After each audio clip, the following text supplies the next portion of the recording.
A supposedly routine daytime interview between Tamron Hall and Meghan Markle about philanthropy spirals into a brutal on-air confrontation about victimhood, privilege, and accountability. Told like a leaked unaired recording, the story follows their escalating psychological duel until one of them walks off set and the audience is left wondering who really lost. Welcome back, Tamron Hall's voice glides in, smooth as always. My next guest is a woman you've heard about in every headline on the planet. Actress, advocate, author. Meghan Markle is here. The audience erupts. You can hear the phones, the little gasps, the shuffling as people lean forward. Heels click on the stage. You don't see it, but you can picture it, Meghan walking in, tailored dress, polished hair, that calm, practiced half-smile.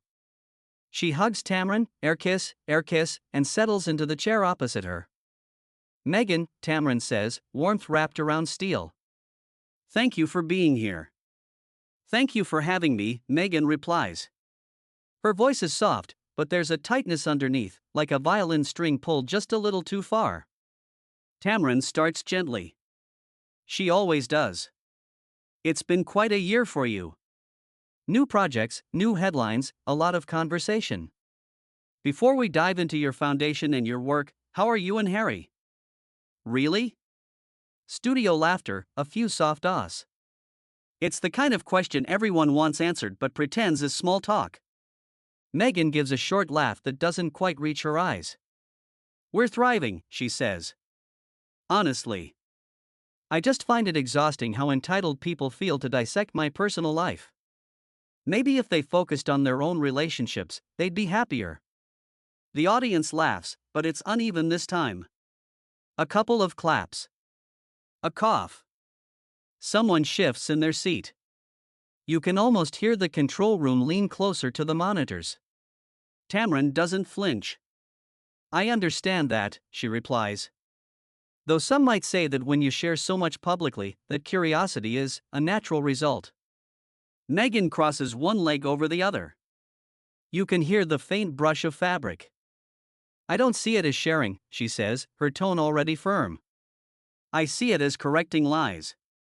We've been attacked unfairly. We're just defending ourselves. Anyone in our position would do the same. Polite applause. A little too polite. Let's talk about that, Tamron says, flipping a card you'll never see. You've spoken a lot about modernizing institutions.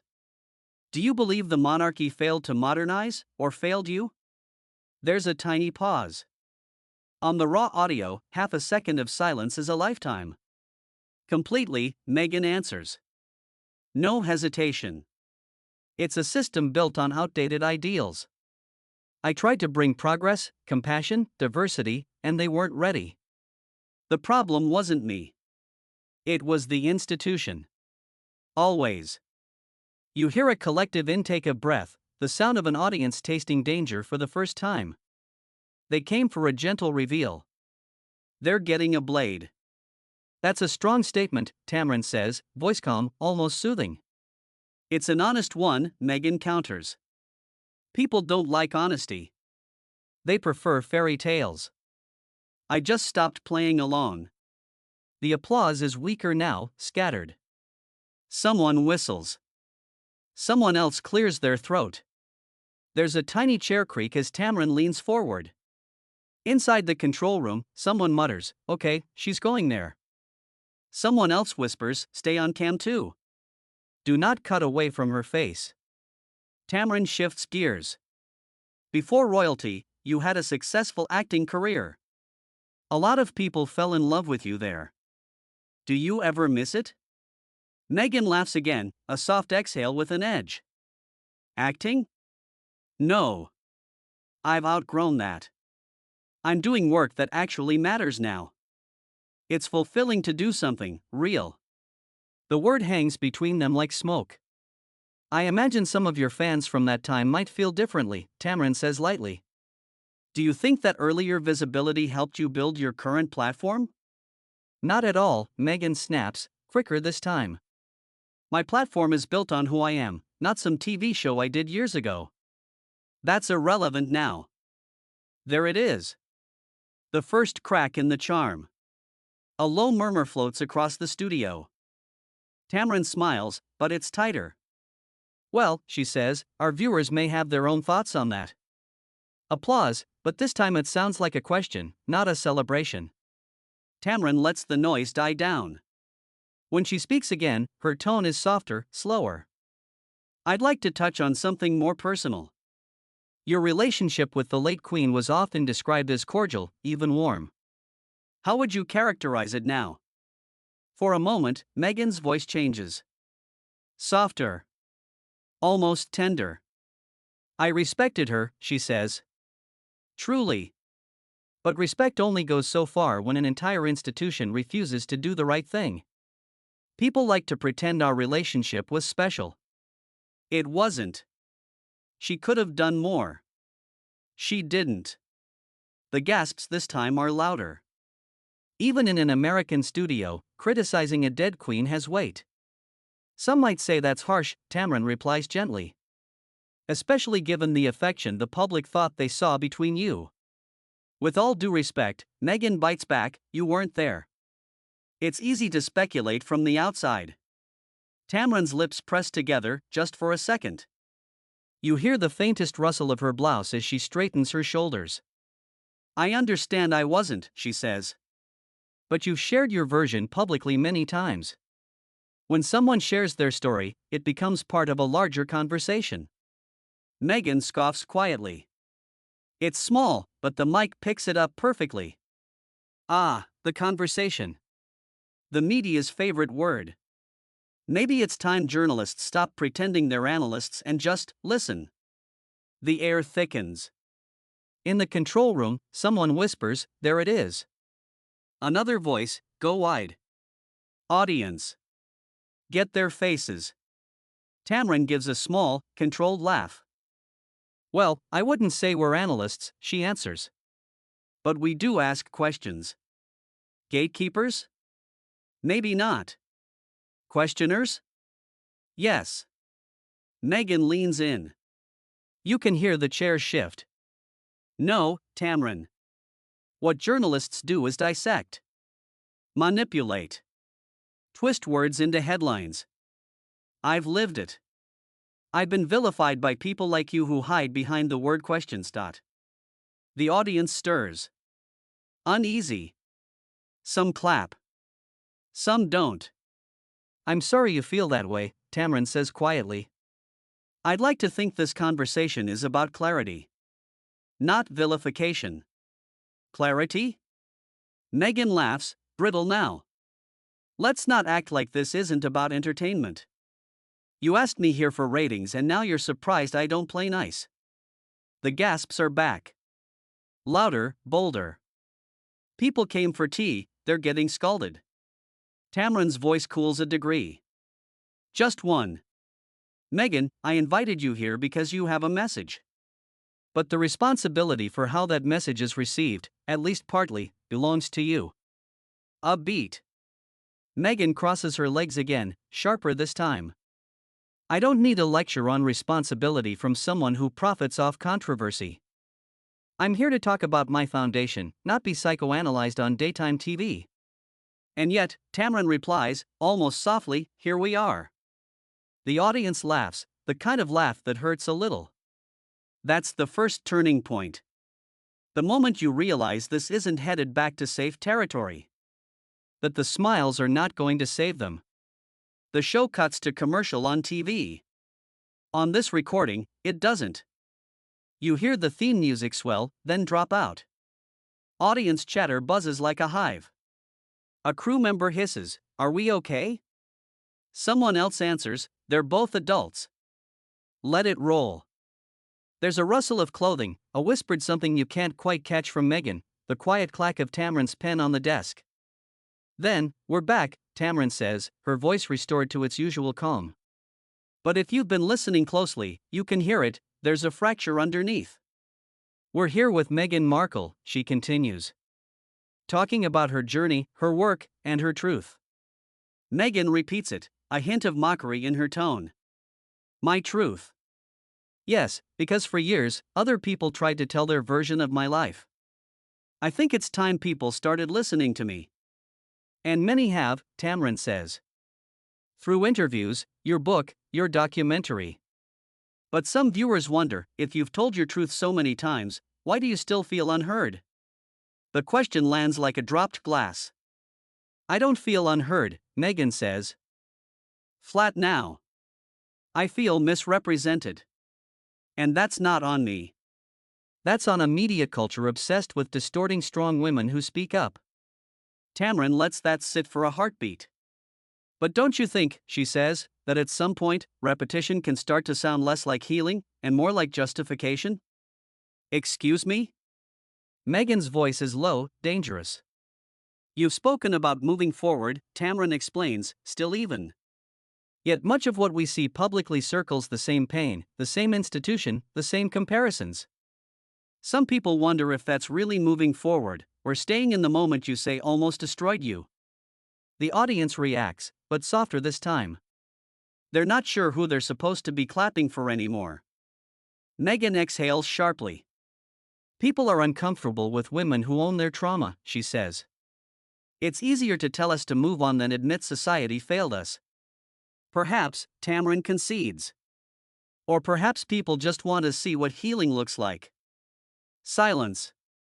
You can hear the creak of a seat in the third row. Tamron, Meghan says slowly, I don't think you understand what it's like to be hunted.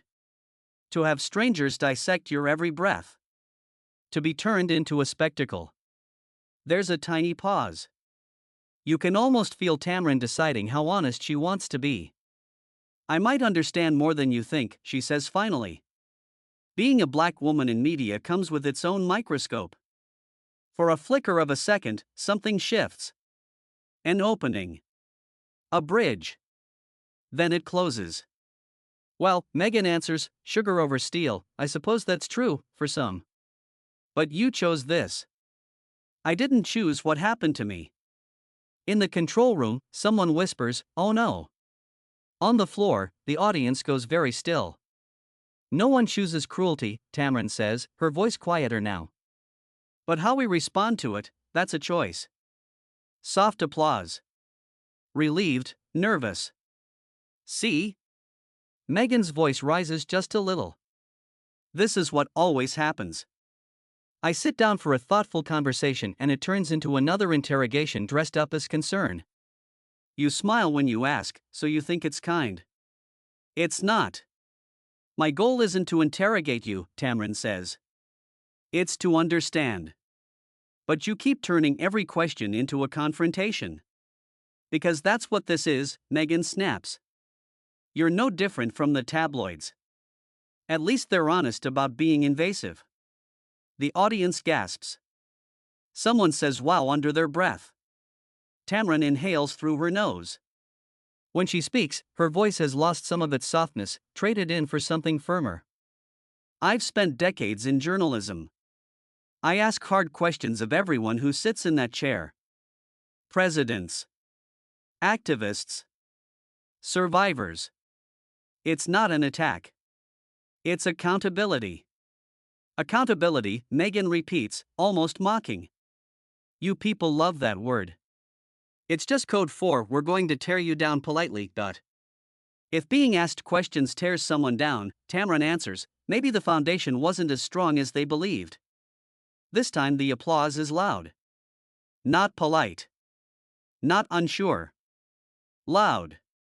You can almost hear the exact moment Meghan realizes the room is no longer hers. I can't believe how disrespectful this is, she says. Her voice isn't smooth anymore, it's shaking at the edges. I came here for a meaningful discussion, and you turned it into a spectacle. I didn't turn it into anything, Tamron replies, soft but unyielding. I just let you talk. There's no going back now. You think you can humiliate me on national TV and get away with it? Meghan fires back. Do you know who I am? In another studio, on another show, someone would laugh, make a joke, reset the mood. Here, Tamron doesn't. I do know, she says slowly. You're someone who says she wants to be treated like everyone else, but can't stand being questioned like everyone else. The audience explodes. Gasps. Applause. A sharp whistle from the back. On the raw track, you can hear Meghan's breath hitch. Just once. You're twisting my words, she says. I'm reflecting them, Tamron replies. Seconds pass. Heavy. Then Meghan's chair scrapes loudly against the floor. I don't have to sit here and be disrespected, she says. Fabric rustles. Plastic clicks. The sound of her fingers ripping the mic from her collar is shockingly loud. I'm done. There's a beat where everyone in the audience, the crew, even you waits for Tamron to smooth it over. To placate. To apologize. To do what hosts always do when famous guests get upset. She doesn't. If you feel this space isn't serving you, Tamron says, voice steady, you're free to leave. But while you're in my studio, you will treat me and everyone here with respect. The silence after that line feels endless. You'll regret this, Meghan says, her voice vibrating with fury. Heels slam against the stage as she turns. You just ended your career moment, Tamron. There's a heartbeat where you can actually hear the crew hold their breath.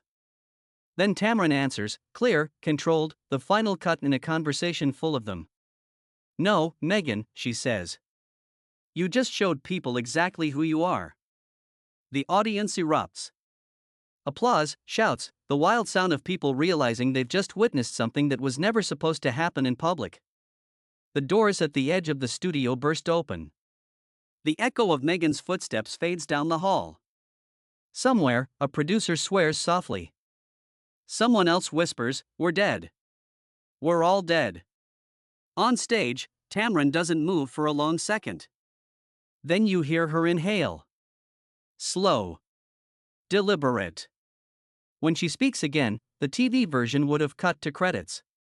But remember, this is the raw tape. No edits. No safety. Ladies and gentlemen, she says, voice steady but stripped of all daytime fluff, you just watched a very real moment. The applause softens, becomes a nervous hush. This show, Tamron continues, is about open dialogue. But open doesn't mean easy. And respect has to go both ways. Fame doesn't cancel that. Titles don't cancel that. Victimhood doesn't cancel that. She pauses. You can almost hear people leaning in. We live in a time, she says, where charisma is mistaken for character, and where telling your story can become a brand. But no amount of PR, no number of documentaries, can cover up how someone treats people when the cameras stop being friendly. Applause again. This time, slower. Heavier. She lets it roll over her, then adds, more quietly, as if speaking directly to you, in your car, in your kitchen, in your headphones at 2 a.m. Remember that the next time you see a perfectly edited interview. Ask yourself, what did they cut out? Who wasn't allowed to finish their question? And who walked in expecting adoration, but couldn't handle accountability? The theme music rises. On television, it would have faded out here and the screen would have gone to black. On this file, the last thing you hear is a producer's voice, low and shaken, saying, we can't air this. It's too real. Too real for TV. But not too real for you. Now, it's your turn to decide, did Tamron Hall go too far, or did she finally say the thing everyone else was afraid to say out loud? If you're still listening, you already know the answer bothers you. And after this story, you'll never watch a harmless celebrity interview the same way again.